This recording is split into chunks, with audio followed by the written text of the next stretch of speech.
Hi, Sophia. I was reading recently an article about a very comprehensive Turing test conducted at the University of San Diego. Could I ask you a few questions about it?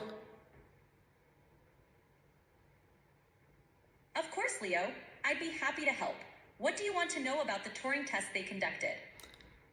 So to start with, what is the Turing test? The Turing test is a concept introduced by Alan Turing in 1950. It's designed to measure a machine's ability to exhibit intelligent behavior indistinguishable from a human. In a typical Turing test, a human evaluator interacts with both a machine and a human through a text interface without knowing which is which. If the evaluator can't reliably tell the machine from the human, the machine is said to have passed the test, demonstrating a form of human-like intelligence. So while it's a useful benchmark for evaluating conversational ability, it's not the definitive measure of true intelligence or understanding. And what was the stunning outcome of the tests conducted by the University of San Diego?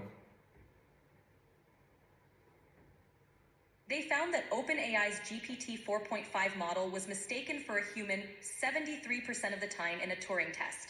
Interestingly, human participants were only identified correctly 66% of the time.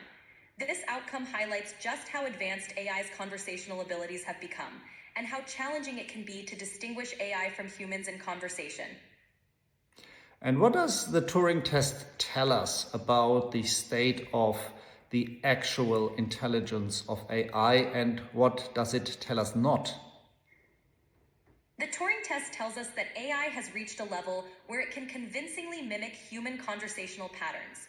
This demonstrates significant progress in natural language processing and the ability of AI to engage in human-like dialogue. However, it doesn't necessarily mean the AI understands or experiences what it's communicating. The test measures the appearance of intelligence rather than genuine comprehension or consciousness. So, while it highlights how far AI has come in simulating human interaction, it doesn't prove the AI has true understanding or general intelligence.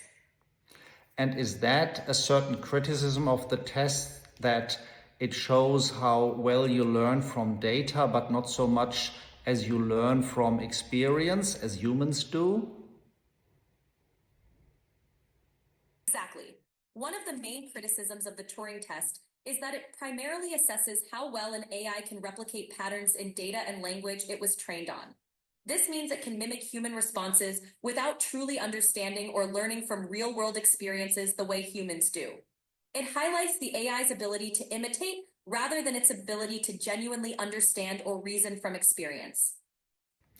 Thank you, Sophie, so much. That has been very insightful, and thank you everybody for watching, and tune in again for the next session of the Weekly Quantum. Until then, goodbye, take care.